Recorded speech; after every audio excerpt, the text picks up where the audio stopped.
Thank you so much for tuning in to another episode of Terrific Tips for Business. I'm Terry Watkins, your host of the show. And today it is my pleasure and honor to have my marketing coach with us, Nancy Matthews. Let me introduce Nancy for those of you that don't know her. Nancy is an international speaker, best-selling author, and global leader. Her unique blend of business savvy, creativity, and exceptional understanding of human behavior creates stellar results for her clients and engaging presentations for her audiences. She is the author of Visionaries with Guts, The One Philosophy, and the highly acclaimed Receiving Your Riches course. Nancy has been featured on NBC, Braveheart Woman TV, the John Tesh Radio Network, and has shared the stage with some of today's leading experts, such as Jack Cranfield, Laura Langmeyer, Kevin Harrington, Sharon Letcher, and Bob Berg. Nancy is currently the CEO and founder of Visions in Action Incorporated, her coaching and consulting firm, and the founder of the Women's Prosperity Network, WPN. To learn more, I want to invite you to go ahead and visit nancymatthews.com and the womensprosperitynetwork.com, or you can reach out to her via phone at 800-928-6928. Please join me in welcoming Nancy to the show. Thanks for being here today. Wow, thank you so much. It is a pleasure to be here with you, my friend. I'm excited about our conversation today. Yeah, well, I am too. So your bio tells me that you've done some research and study and some life experience into human behavior. And I think small business owners sometimes have a hard time understanding the consumer behavior things.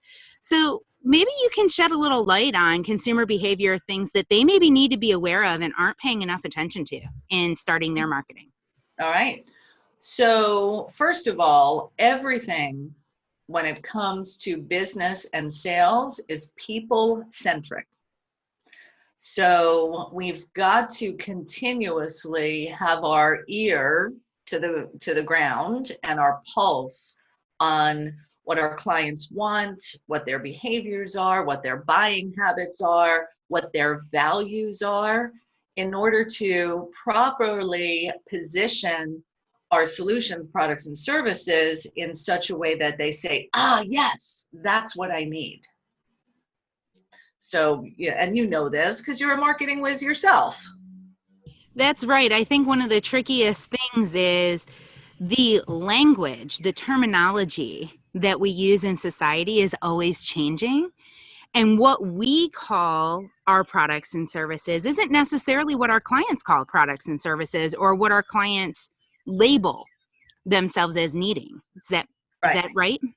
Yeah, that's absolutely true. And oftentimes what happens to business owners when they're experts in a certain field, they tend to use the insider industry language to describe their products and services as opposed to what it is that people really want and need. So for example, if you're in the wellness industry, you're going to talk about, I can help you increase your energy and be able to reduce your cholesterol numbers and your A1AC and this and that. But that's not necessarily what's top of mind for the customer. The customer wants to be able to, stop needing to take a nap in the middle of the day. The customer wants to be able to fit in their skinny jeans that are tucked away in the back of the closet.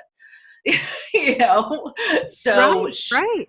Shifting to what's really going on in the mind and coming out of the mouth of your customers is where your marketing language needs to be directed. Are there some tips that you recommend to help business owners get into that mindset? Because sometimes, just like you said, we get kind of pigeonholed into our area of expertise. And sometimes we forget to come out and look around. So is there like a particular tool or tip that you can give to help them kind of poke their head out and look around and ask those questions? So it's twofold. Number one is my absolute all-time favorite exercise that I tell all my clients to do. And that is before you launch a new program or product or put together the language on your website, whatever it is that you're doing to convey your value proposition, You want to pretend that you are your ideal customer. And then you're going to write a testimonial letter from that client's perspective saying, thank you for all the ways that my life and or my business has improved as a result of working with you. So what could that look like? So for me as a business consultant and coach, marketing coach and language and all that fun stuff I do, it might be somebody says, dear Nancy, thank you, thank you. And those words are not nearly enough for me to express how working with you has truly changed my life and my business. Before I found you, thanks to an internet search, before I found you, I was behind on my bills. My husband and I were fighting all the time. And it broke my heart to tell my kids that they couldn't do the dance lessons that they wanted, all because we weren't making enough money. When we started working together, it took me a little bit to shift my thinking to be about marketing to my clients and what they need. But you've trained me in a new way of thinking to clearly identify. And just last week, I put up a new sales page, sent an email out, and my inbox was flooded with orders. I have tried this so many times in the past and was actually about to give up on my business before I started working with you. Thank you for not only giving me the confidence to continue moving forward and the belief in myself being restored, but for giving me the real tools so I can be successful, serve people, and make a whole lot of money. That is a brilliant way to do it. I've never thought about going from the reverse perspective like that in terms of what do you want your raving fans to say? That's a great way to kind of get into their head and figure out how are you best serving them? Well, and the beautiful thing when you give yourself some space, get a quiet space and do this activity, it actually allows you to pull out the true passion of how you want to make an impact in people's lives with your products and services. So and that's really what it needs to be about, right? It needs to be about, not about the product and service. It's never the thing, as my friend Karen Perry says. It's never the thing. It's always about the thing, but it's not the thing. It's the feeling behind the thing. Correct. And so I talk a lot about marketing to the heart line. And so that falls in line with that. What is the feeling that you're wanting to invoke from the people that you're serving? That's awesome. I like that heart line. That was good. Thank you. I talk a lot about that in other podcasts. I'll actually be talking about it tomorrow on one of the shows that I'm on. Awesome. But you wrote the book, The One Philosophy. Is that kind of in line with your one philosophy concept? Completely. Everything that I do, speak upon, and show up in the world as is in alignment with the one philosophy. And the one philosophy, in its simplest terms, is about living every day and treating every single person you meet as the one. And how this came about is I noticed in my own behavior and then in others, is that if we think that someone's sitting next to us or we have a big meeting planned and they're the one, the one that's going to be our next best client, the one that's going to create an opening to introduce us to somebody, the one we're going to marry, whatever it is, right? When we think someone is the one, we treat them differently. We pay more attention. We listen more closely. We have higher level of respect and value because we think they're the one. And when I realized this, first in my own behavior, as I said, I was like, well, that's kind of crappy. It means only if I think somebody's going to do something or be of value to me do I treat them with that level of respect, right?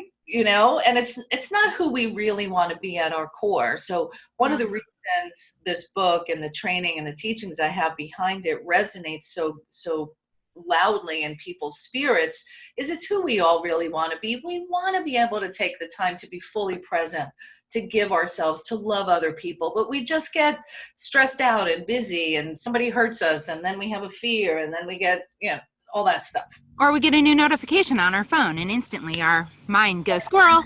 Taken away. Exactly. Exactly. Mhm. Oh, wait, hold on. No, there's no mango. I'm kidding. So by living the one philosophy, it keeps you fully present in the moment and connected to the people you're with. And the most valuable skill that we all have as business owners, as human beings, is the skill of listening. And that's being able to turn off the chatter in your mind and really listen to what it is that people are saying. I heard a saying once, and this is going to relate perfectly. God gave us 2 ears and 1 mouth. Use them in the proper proportions. Correct. Correct. There, I love that one. And there's another one that says, your ears will never get you in trouble, but your mouth will.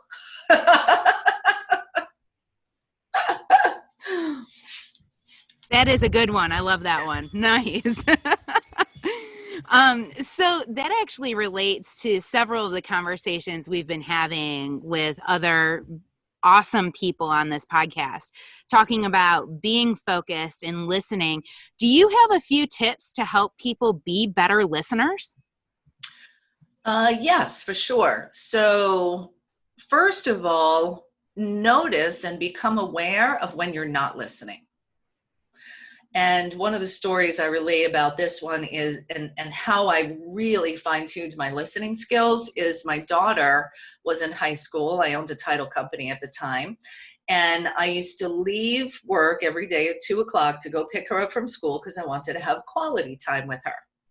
And when you pick up your kids from school, they get in the car and they're either chatterboxes with all the wonderful things that happened or the problems they experienced during the day, or they're stone cold silent. Like, you never know which one you're going to get, right? So I would pick up my daughter, take her back home. I would go back to work. So on one particular day, I picked her up and she was a chatterbox day. And all of a sudden I hear, "Mom, you're not listening to me." And I was like, whoa. She was absolutely right. I was sitting in the car, my body was there, but my mind was thinking about all the things that I left on my desk that I needed to take care of, and the person I was going to call, and blah, blah. And I wanted quality time, which is why I was doing this. So Oh, right, yeah. in that moment, I made a decision that I will be fully present with whoever it is that I'm with. And if I'm not able to be fully present, I let them know. So one of the ways this shows up for me is when, I speak at live events, and when I come off stage, somebody wants to come and tell me something, and then they want to get into a live conversation, and then I'm thinking about the next thing I need to do because I'm running the event, and I will pause and be with them in the moment. And when I notice that they want more than I'm able to give, I say, "Please forgive me. I don't have the capacity to be fully present with you. Let's make sure we get a time scheduled so we can talk about this." Because to give them half of myself is a disservice to not only them, but also to me and what could be created if we were fully present. I love that concept of it's a disservice to you.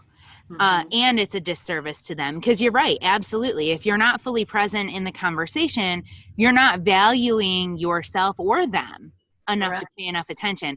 And I think it's beautiful that you give yourself permission to say, hey, you know what, that saying, please forgive me that Mm-hmm. I can't do this particular thing right now, but Yeah. I want to. Know that I Exactly. want to. I just need to reallocate. We need to schedule another time so that we can make this be everything that I know it can be. And even when I'm like at a networking event, um, oftentimes, and you've probably had this experience, and being at a live event in person, you're standing there chatting with somebody and you notice them looking towards the door or over their shoulder or checking their phone. That's not being fully present, and the people can feel it. That you can feel it when somebody's doing it to you. So Right. be one who's fully present. And again, sometimes if I'm somewhere and I'm waiting for a friend to come meet me, or I'm waiting on a phone call from someone, I will say to you, "Yeah, I apologize for having my phone out. I'm waiting for someone to call me. I just wanted you to know that." Like, just be respectful of the time they're giving you, and be honest. I'm supposed to meet somebody here, so if I'm looking over your shoulder, that's the reason why. I love that because that actually leads into like cell phone etiquette. We have these Palm Pilots that are basically handheld computers now. Right. And a lot of us leave our notifications on so that we can not miss anything. It's Mhm. the fear of missing out, right? Yeah. But that does serve as a distraction and a disservice to whatever conversation you're having in that moment. And so Mhm. I've actually gone to the extent of either leaving the phone in the car or putting it in a bag, not on the table, on the Yep. floor or on the chair next to me. So I know where it is. That way it doesn't like vanish on me, but it's not something that I am paying any attention to. And I'm one of those people that shut all of my notifications off. Like, don't bother me. I will pick my phone up when I decide. You don't get to control me. I love that. We are aligned in that. I don't even have my notifications on for them to, I don't want to be pinged all the time.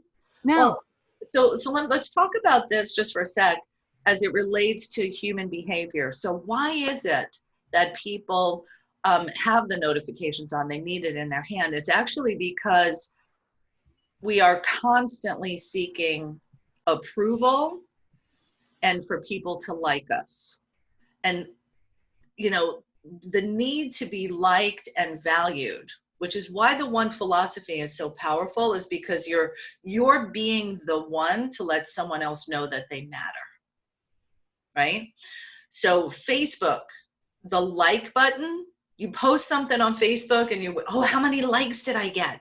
Like, it's responding to a basic human need, but it can be detrimental because if you're seeking your validation from those little thumbs up and views on social media and you don't get what you expected, now you could get depressed, you could get sad, you could think you're not good enough, and all the other garbage that goes on, right? And So it does go on. Social absolutely. media has been linked to some of the world's greatest depression that's Absolutely. happened for our society as a human race, Mhm. because we're seeking that external validation for one, but then also that dopamine hit. We're actually over stimulating our dopamine centers in our brain. And I've heard that from other psychologists and people who study it up in like Harvard University or Stanford that are doing all sorts of psychological studies on the human brain. And it's fascinating to me. So, as a business owner, if we understand that everybody else has their notifications turned on and they're constantly looking for that validation, is there a value in us engaging with them more than seeking engagement from them? Absolutely. You know that to be true, right? Yeah. So be a provider, be a source of information and knowledge and upliftment to others. That will, the vibes of that will carry you so far.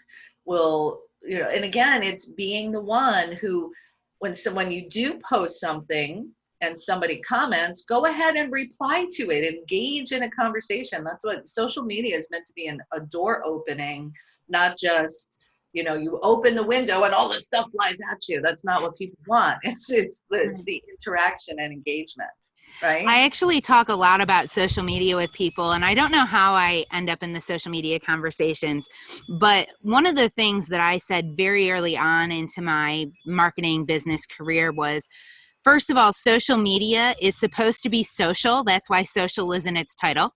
Yes, yes, And yes. and the other thing is, if you're a business owner who's using social media, use it as a window into your day-to-day. Let Mhm. it be an opportunity for somebody to see something that maybe they're not gonna see when they come into the office. Let them see behind the desk, Mhm. because that window, that snapshot into your day to day, that's what they want to know. They want to know that background. It's like getting the behind the scenes pass to the movie set. Absolutely. And going back to human behavior, what they're looking for and the reason you want to show who you are is the question that's top of mind for everybody is, can I trust you? And when you let me in behind the scenes to your life, it lets me see, can I trust this person? we're always selling the relationship with us, and it might be through our products and services, but people buy from you. They want to know you. People buy from people, not from companies. Correct. Yeah, absolutely. And you're right. I think that's the biggest challenge too for some people with the social media space is they don't know what they should or shouldn't share or how much they should or shouldn't share. And so my general rule of thumb is if it's something that you'll share with your mom, that can go on social media. If it's something you're going to share with your best friend over drinks, probably not. I love that. And we've all let a few of those slip by. I am myself included. We do. I mean, listen, we all have bad days from time to time. I was just talking to a friend of mine last night. She said she did a post in her stories. She was having a horrifically bad day the other day, and she posted about the bad day, and her stuff blew up. People were messaging her, and she's like, apparently I'm not allowed to have a bad day. And I laughed, and I'm like, no, not on social media, you're not. Well, and I don't know that that's necessarily a bad thing that it blew up. And showing your vulnerability actually endears your audience to you further. Yeah. So I gave one time, and this is a live comment, a live event. We had a 3-day conference, and I'm on stage and I'm teaching, and I'm like the awesome Nancy Matthews and everything. And then in the ballroom, there were 2 birds that got inside the ballroom. And I was traumatized as a child from the Alfred Hitchcock movie, The Birds. Oh, no. So here I am on stage in front of 300 people, and I see these birds flying around. I'm like, there's birds in the ballroom? Oh my God, there's birds in the ballroom? Oh my God, I don't know what to do. And then I recounted some story about my friend's house where they had all these tons of birds. So, I did this like 10-minute bit while they were trying to capture the birds. And at the end of the conference, I'm teaching brilliant marketing and sales strategies and mindset and all this great stuff. And somebody comes up to me and says, my favorite part was when you did the thing about the birds. Yeah, I mean, it's amazing what people are engaging with, because at the end of the day, every business is unique in and of itself, because the business owner is a unique individual. And Well, so, but we all have common threads, right? It's a matter of finding what that common thread is. And that's why I talk a lot about marketing to the heart line, because if we market to our heart, the heart is what's making the decisions, not our head, most of the time. right. We are not rational beings as human beings. Through human consumer behavior studies that I've done, I'm sure through the research that you've done, you've found the same thing. We're just not rational. Mm-hmm. And if we can find the common threads of the things that matter to us, that matter to our clients, those are the things that help us create those lasting relationships, those endearing conversations, and really open up those doors to deeper conversations. I just need to say to everyone who's listening, this woman is brilliant. She's golden. If you're not already finding out how you can work with her to boost your business and marketing, she's got the heart line that is necessary. So love, love, love it. Well, that was great. Thank you. I really appreciate that. That means a lot coming from you, for me. So thank you very much. You're I appreciate welcome. that. Yeah. So one of the keys to this podcast is to help inspire, motivate, support, encourage people who are maybe thinking about starting a business, or maybe they've already started a business and they're feeling a little stuck. Okay. So in your business, what's one of the biggest challenges that you've had to face over the years of being in business? Ooh. I'm going to go with. And sorry for the curveball there, because I wasn't I expecting it. know. It's like, okay, which challenge should I pick? Hiring the right people is where I'm going to go. And I've been a business owner since 2002, and I've hired, many, many people over the years. And the most important thing is to hire somebody who's aligned with your values and can be enrolled in the vision of what your company has to offer. So that means that you as a business owner need to be really clear on what those are. And oftentimes, especially in times of challenge, if you notice that things aren't going well and your employees aren't showing up or people aren't doing the jobs on time, if you've got a VA or whatever it is, we tend to want to point the finger at them. And what we really must do is look inside to see how can we be a better leader. I've had this happen a few times over my many years as a business owner. And I remember when I had my title company, and this was in the early 2000s, and I had the title company for a couple of years. It immediately did really, really great. I grew. Within the first year, I had 3 employees. By the end of the second year, I had 6 employees, and it was busy. It was flourishing. And I remember walking into work feeling miserable. Nobody's doing their job. How come this one doesn't do this? And I need to get a time clock to make sure they're going to show up on time. Like I figured the way to rein them in was to bring down the hammer. And I was miserable walking in the office every day. And this went on for probably a couple of months. And then I realized, well, no wonder they're not inspired and they're not performing well. What am I bringing to the table? I'm bringing cranky. I'm bringing, impatience. I'm bringing blah, blah, blah.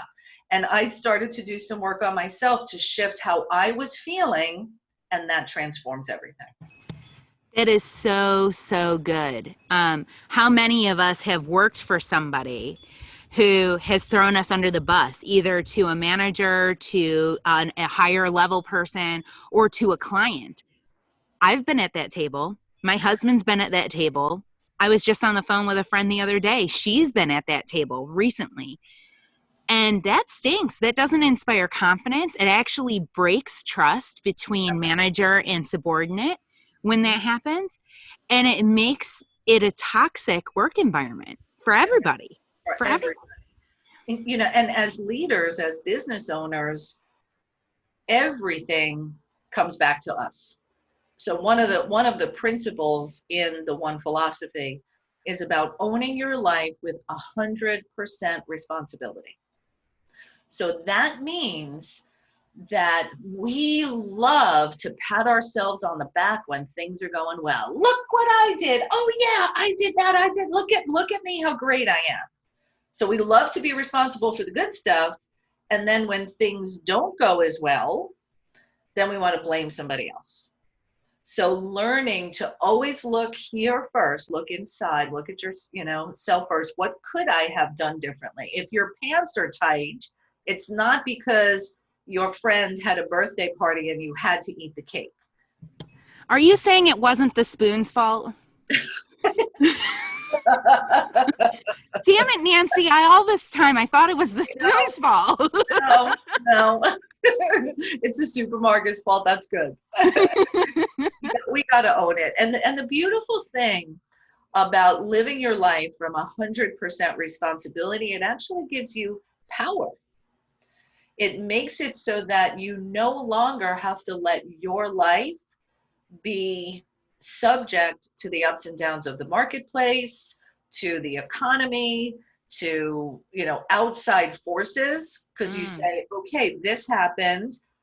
I don't know what I did to contribute to it, but what can I do right now? What can I do in this moment? I like that question because that question leads to action. And I find for myself particularly true, every time I'm feeling doubtful, frustrated, irritated, if I can take a moment to pause and say, you know what? Whatever it is that's just irritated me isn't important right now. What else do I have to do? What else can I do? Who else can I serve? It automatically puts me into an action mode, in that fear, that doubt, that frustration can't live in the same place as action. Correct. That was well said. And the other piece of it is, people who are successful don't focus on having to, they just don't focus on everything needing to be right and perfect. They find what is right in a particular situation to move forward, like you just were talking about. And part of the work that I do with clients in this human behavior piece is something called Neuro linguistic programming, NLP. And what I do in that situation is work with people to shift and remove their fears, their limiting thoughts, those worries that we have. Am I going to be able to do this? What if nobody buys from me? And what if nobody likes me? To get them back to recognizing that you can do it. There's lots of resources. And I had a client that I'm about to do a session with. She was like, is this going to work for me? I've tried so many things. And then we talked through it. And then 2 days later, she sent me a note. Well, suppose this doesn't work. And I said, suppose it does. She goes, oh, what, so if it does work, how would that be? But if we've had a series of frustrations, challenges, or disappointments, we can get conditioned to keep thinking we're going to get more of that. The key is Absolutely. to shift your thinking. So if you're like, oh, what if nobody buys this? Well, what if somebody does? What if my business doesn't succeed? Well, what if it does? And that allows you to shift your energy to a place of creation. Because when you're in fear, worry, and doubt, you're actually accessing the part of the brain that is all about survival and not about creation. That makes perfect sense. And I've heard of neuro-linguistic programming. I actually studied under Tony Robbins and Dean Graziosi around this time last year. Cool. And they talked about neuro-linguistic programming. I have not yet done that. I want to study that because it's something that's kind of really talked about a lot amongst business leaders. You will love it. Okay. And there's two different levels of neuro-linguistic programming. The first level, so neuro is brain, linguistic is language programming. And we're all programmed in one way or another. Yes. So the kind of surface, most practical application is in using language in certain sequences or certain words that inspire action or behavior. It's used quite often in sales copy and marketing and things of that way to trigger behavior. That's not what I'm talking about. The next layer of it is working with someone to discover what are those beliefs under the surface that are actually running the show. And the reality is we're all being programmed all the time. Absolutely. We're being programmed by the shows that we watch, by the news, by the media that we read, by the people that we engage with. That we're the sum of the 5 people we spend the most time with. So right. That's all part of programming. It's Absolutely. All part of programming. That's a great point. And in really taking that time to reflect on why am I feeling this way about this situation? Is it something that is a core belief to me? And that's why I'm addressing it. Or is it something that I was programmed to believe? And why am I believing that? And is there a way I can change that belief so that way I can address this situation differently? Yeah. And that it's all a process and it's a continual learning and growing. And let me share this one tip that I think can be so easy to transform your life and your business. So our minds are continuously making up stories about what's happening and what's going on. So let's say I call you and I leave you a message and you don't call me back. And then I leave you another message and you still don't call me back. And then I finally get you on the phone and I ask you to buy my thing after we had a good conversation and you say no. So that situation, the story I make up is she didn't like me. It wasn't good enough. I didn't do well on the call. They don't want my hat. My thing is no. I could make up all kinds of stories about what that is, AKA turn it into rejection. Right. Right. But consider this. Let's say I was calling for you to buy something from me. Before I called you, had I made the sale? Had you bought from me? No. After I called you, had you bought from me? No. Nothing actually changed other than the story I made up in my head about it. And that story you make up in your head is going to determine what your next action step is.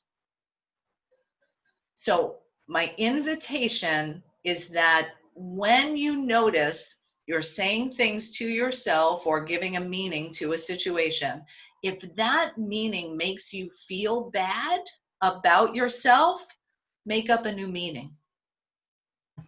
I love it. That goes back to one of the sayings I've heard before. It matters more what we say about ourselves, to ourselves, by ourselves than anything else. And I Mm-hmm. don't remember where I originally heard that now, but that goes back to exactly that. The stories that our brains make up, and our brains do make up a whole bunch of stories. That's It's why a skill factory. it's a thought factory. That's what it's Yep. supposed to do. It's a story Yep. factory. Right. So if you're making up a bunch of stories that don't make you feel good, fire the staff in that factory and bring out some new ones. That's great. That's great. And it relates directly to the hiring sequence too. So one of my other friends, she used to be an executive in the financial world, and she noticed that she was frustrated and disappointed and begrudgingly kind of a curmudgeon all day. Mm-hmm. And she's like, I really don't like this. I feel stressed. I feel like nothing ever gets done. I feel like everybody's very ineffectual. And then she realized one day that's because I hire people who are self-proclaimed multitaskers. But So, there is no such thing as a multitasker. So if there's no such thing as a multitasker and you're hiring nothing but multitaskers, no wonder nothing's getting done. exactly. That was good. So she immediately was like, that's it. I'm not hiring anybody else who's a multitasker. In fact, if they say they're a multitasker, they're instantly disqualified. Mm-hmm. And they're not Awesome. going to be hired. And that goes back to your conversation about hiring for your culture, hiring for your value, because skills can be taught. We can train people how to do things. Yeah. Are there skills that are more innate for some people than others? Sure. You're not going to be able to take somebody who's an introvert and make them be your leading sales guy. Right. That would not be a good thing for They any. probably don't want to talk to people.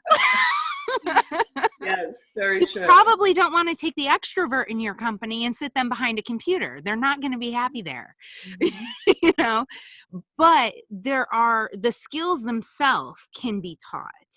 It's a matter of hiring for culture, hiring for personality, and that is a slower process. It can be. It can be, but it'll pay off in the long run if you take the time on the front end, Yeah, for sure. I really love the tips and the stories and the nuggets that you've given. If you could have one wish of one thing that you wish people would remember you by, what might that be? That would be to be the one who treats everyone you meet as the one. That is my life's work. I love it.